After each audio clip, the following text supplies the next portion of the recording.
We're able to bridge that gap so that product producers and suppliers are able to get access to these communities through the mom and pop shop they do cast.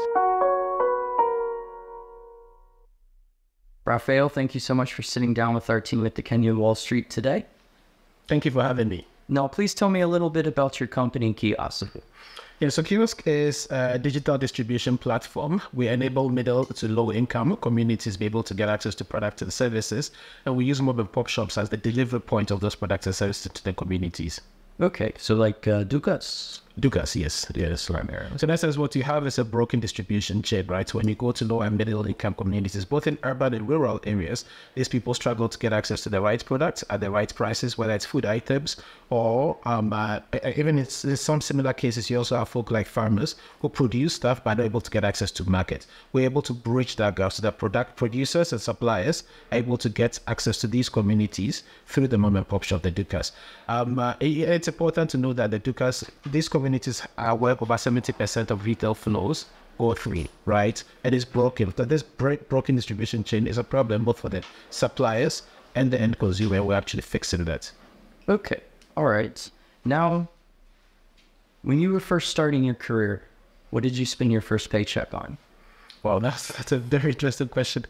But I spent my first paycheck on, I definitely bought my mom a gift as a thank you for, it's a tradition that we have where the first paycheck has to go show that gratitude for them. They haven't brought you this far.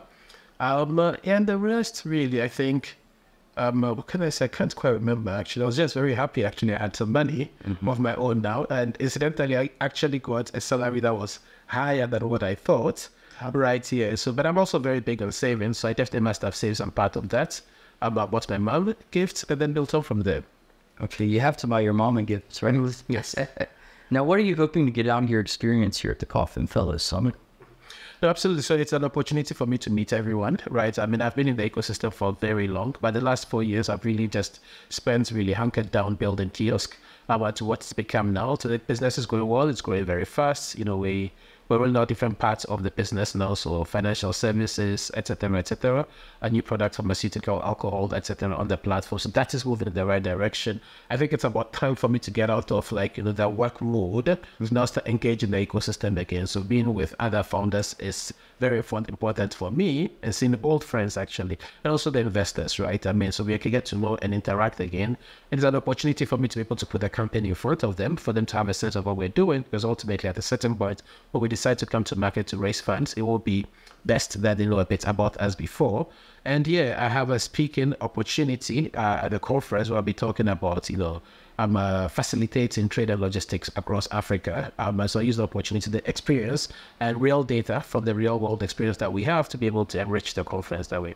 Okay, and much of what Kyosk does, it occurs to me, you're kind of replacing the middleman almost, or playing the role of the middleman, but bringing more information into the market. Mm-hmm. One of the issues a lot of Dukas face here in Kenya is that they have no idea what the actual wholesale price of a lot of what they're buying is. Exactly.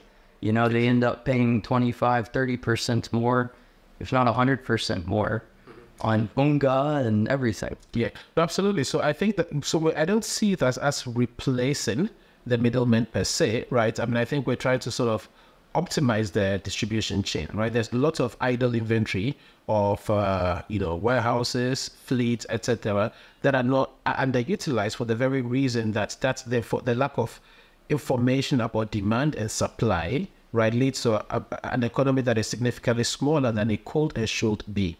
So by using this digital platform, then, mom and pop shops are able to place an order, and then the supplier knows about it. And also for that reason, you can have just the right amount of stock in the distribution chain, decreases the cost of capital held in the distribution chain. So we're creating a lot of efficiencies in the distribution chain.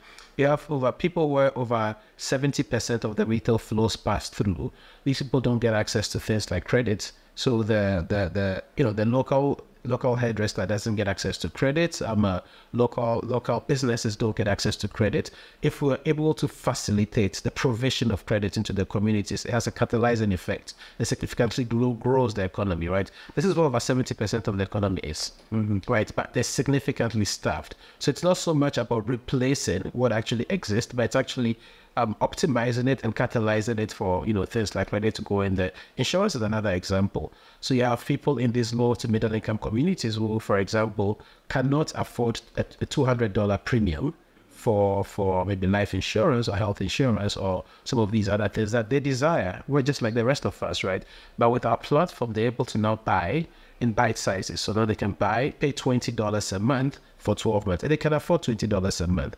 They get access to last expense, health insurance, all of these things that we all desire, but not able to get access to it. What does that do? It ensures that the community actually thrives, and the insurance company also makes more sales.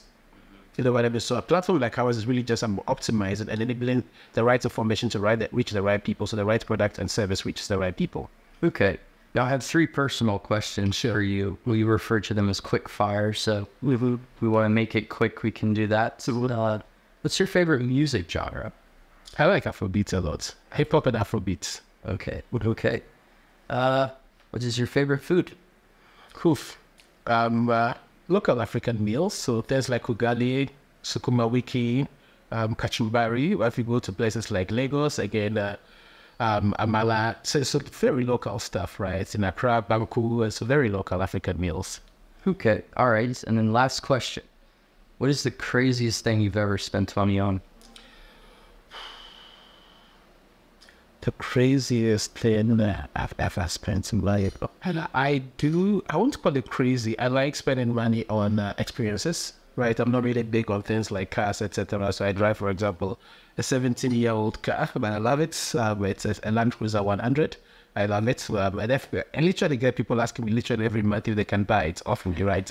But yeah, so I won't spend money. I think that car costs about maybe $15,000-$20,000. So I don't spend money on those kind of things, but I do like experiences. I do like, traveling to places. I just came back from seeing the gorillas in Uganda over the weekend, so I like these kind of things. I think that's what I really spend money on. Memories. Yes. All right, Raphael, thank you so much. You're welcome.